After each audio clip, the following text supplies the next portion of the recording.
Alright, Walter, I have the CD for the new simulation. What is it exactly? Well, since you're reviewing a show from the 70s, I figured you needed a new bedroom background that suited the themes of this video. Oh, a new bedroom to fit with the theme of the video. Gosh, you are so smart. That's literally what I just fucking said. Hey, I complimented you. Do not give me sass right now. Yeah, whatever. Just pop in the CD so that I can begin the simulation. Okie dokie. I can't wait to see what the room looks like. Okay, Walter, the CD is in. Alright, now step out of the room so that I can start the simulation. Oh, okay, Walter, I'll get out so you can, start. Loading simulator.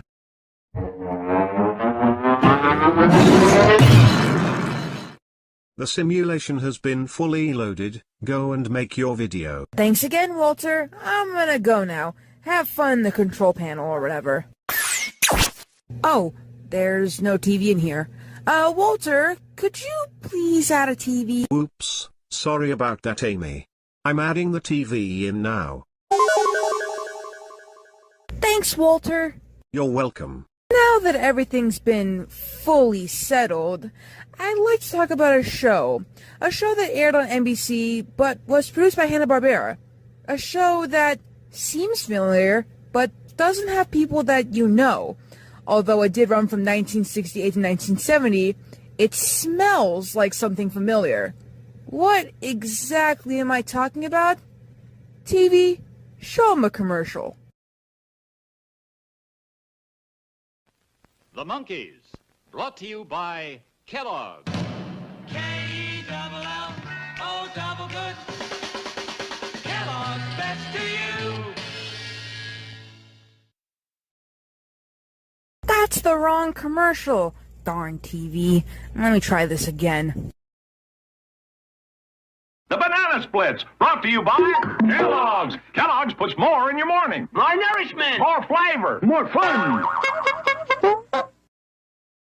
That's right.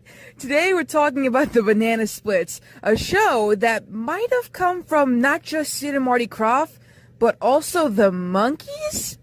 More on that later. This has been a long time coming, this video. I've always wanted to make this video because I love, the Banana Splits. They're my childhood. I'm so sad that most of it's lost media. The 2019 movie really fucked me up. I was really scared. Alright, I was really scared. But, yeah. I hope you guys enjoy this video. So, without further ado, let's get on to the stuff.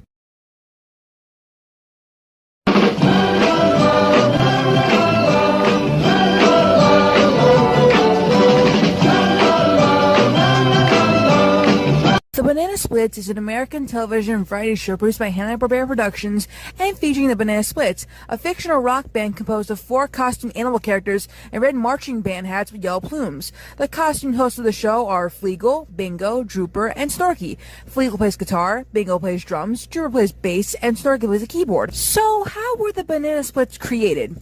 Well, let me explain. In 1967, William Hanna and Jessel Barbera approached Sid and Marty Krofft to build the costumes for a television show featuring animated and live-action segments hosted by a bubblegum rock group of anthropomorphic animals.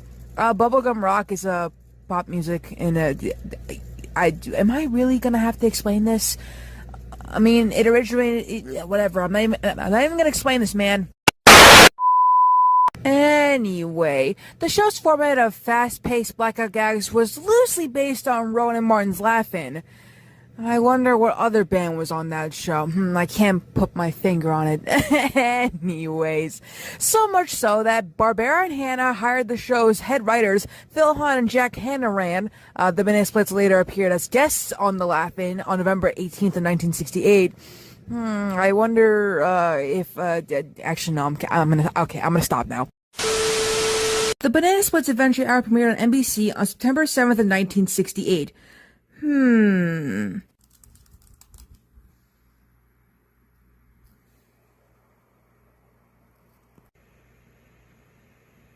So y'all just did this on purpose then, huh? I said we get into that later, and here I am. breaking my promise. Anywho, in his autobiography, Barbera said that the show was originally going to be called The Banana Bunch, but permission could not be obtained from the author of a children's book by that same title. The Krofft brothers credit this series' success for making possible their own entry into television, HR Pufnstuf. NBC picked up the Krofft series, which was launched on August 30th of 1969, during an hour-long special hosted by the Banana Splits.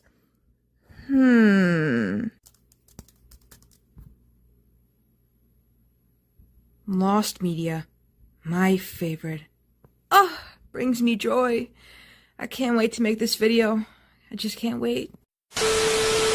The show's live-action segment Danger Island, a cliffhanger serial, as well as the short-lived micro-adventures, a part live-action, part animated series, consisted of only 4 episodes, which ran alongside the animated segments Arabian Nights and The Three Musketeers. Actors Jean-Michael Vincent, billed as Michael Vincent, and Ron Troop appeared in the live-action component of Danger Island. All of the live-action material filmed for the series' first season include the Banana Splits and Danger Island segments, which was directed by Richard Donner. Jason McKinley of AllMusic has blamed the show's drastic rating drop during its second season on the production staff failure to change backgrounds or set designs, which misled younger viewers into thinking that they were rewatching reruns instead of new episodes.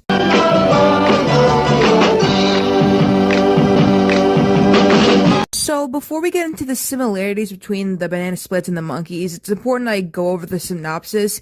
Even though in the synopsis it mentions some similarities between the Monkees, I'm going to have to skip over those just so I can put them in the similarities part of the video. So the Split segments, including Songs of the Week and comedy skits, served as wraparounds for a number of individual segments. For the first season, some of the live-action segments, specifically those used during the musical segments, were shot at Six Flags Over Texas, an amusement park in Arlington, Texas.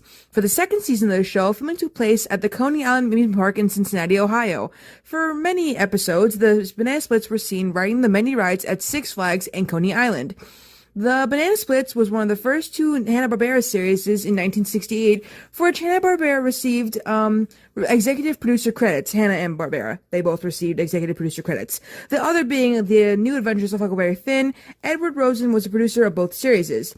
It was also one of the first Saturday morning shows to use a laugh track, but only during the live-action comedy segments. In its first year, the cartoons were adventure-based and did not have laugh tracks.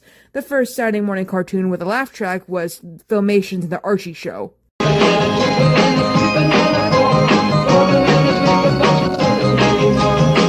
Now it's time to go over the similarities between the Banana Splits and the Monkees.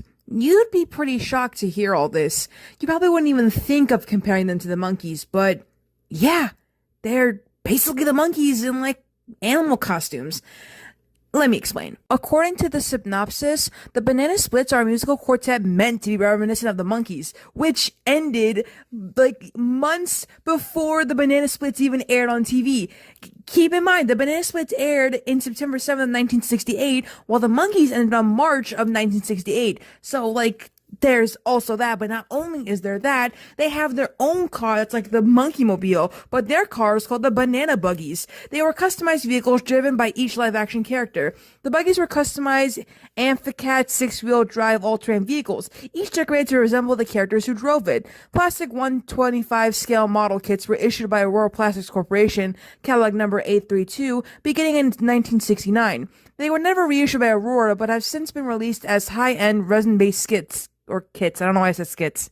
And another similarity you could point to is the characters themselves. It's pretty obvious that Drooper is Mike Nesmith. Drooper is a southern accent line with a long tail. Mike Nesmith has an accent too. Snorky could be Peter, but I put him more towards Mickey because of Circus Boy. So Bingo is the Peter of the group, while Fleagle would have to be the Davy because he's a beagle with a lisp and the Split's self-proclaimed leader. Beagles are short, and also Davy is the leader in the show, even though it's clearly obvious it's Mike. But the number one similarity between the Monkees and the Banana Splits is just simply NBC. NBC aired both of these shows, and besides that, they were both sponsored by Kellogg's. As you saw in the beginning of the video, I played both of their commercials. It's crazy how, like, they were both similar. So, like, basically NBC loved the Monkees. I mean, they didn't want to change the format of the show, clearly, so they ended up canceling the show. Yet then they'll go on to take the Banana Splits, which was basically what the Monkees wanted, because the Banana Splits were similar to Rowan and Martin's Laugh-In, which was the format that the Monkees wanted for season 3, but they never got.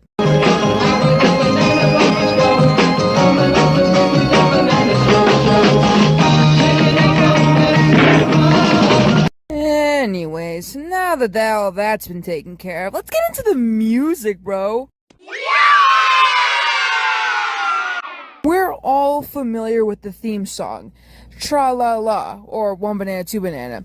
It was credited to Richie Adams and Mark Barkin, but that was merely contractual. It was written by Nelson B. Winkless Jr. on the upright piano in his living room, a piano that also spawned the Snap Crackle Pop jingle, among other successful themes. So you're telling me they got the guy who wrote the Kellogg's thing, and oh my god, it's all connected!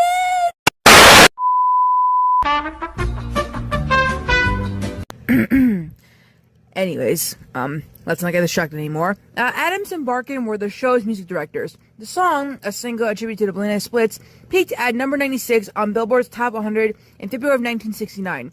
The version included on Where the Banana Splits album is the same heard at the beginning of the show, while the single version is an entirely different arrangement and recording, with an additional verse. The Banana Splits bubblegum pop rock and roll was provided by studio professionals, including Joey Levine, I Enjoy Being a Boy, It's a Good Day for a Parade, Al Cooper, You're the Loving End, Barry White, Doing the Banana Split, Gene Pitney, Two Ton Tessie, and Jimmy Ratcliffe, who provided his songs I'm Gonna Find a Cave, Soul, Don't Go Away, Go Go Girl, Adam Had Him, and The Show Must Go On, but did not contribute vocals to Split's recording. The music director was music publisher Aaron Schroeder. Production duties were mainly handled by David Mook. When a heavier R&B vocal was needed, the music producers usually turned to singer Ricky Lancelotti, who was credited under his stage name Rick Lancelot, who then went on to record several songs with my man Frank Zappa, who was also on the Monkees show!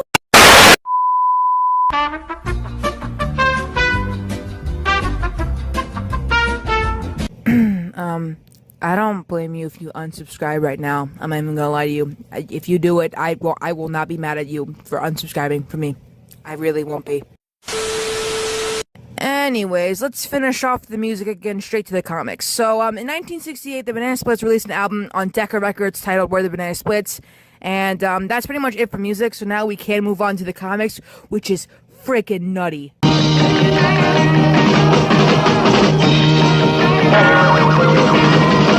So the comic thing is something I didn't mention in my similarities between the Monkees, but the Monkees also had comics, and kind of also continue their adventures in comic books.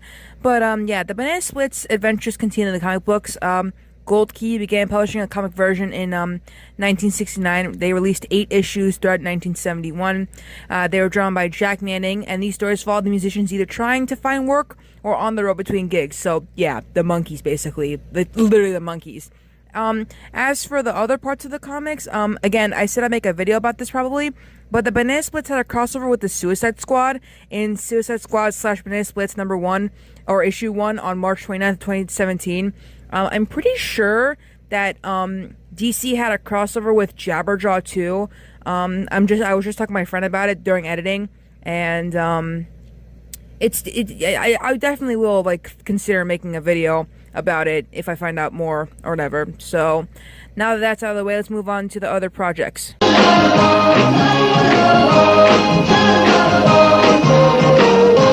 So there's something I need to mention about the other projects. The made-for-television film is The Banana Splits and Hocus Pocus Park that aired on ABC in 1972.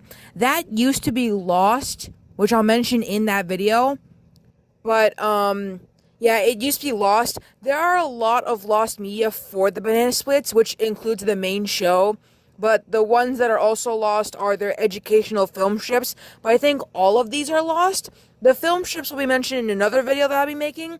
But the most biggest piece of lost media will have to be when they were revived in 2008. So in August of 2008, Warner Brothers Consumer Products announced a multi-platform release featuring new comedy horror, not comedy horror, but like comedy shorts and series and music videos.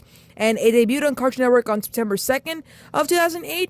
I might have seen these when I was a kid, but that's not probably, possible because, like, I just don't know, because I remember watching the original show, like, reruns, so I don't think this was what I watched on TV.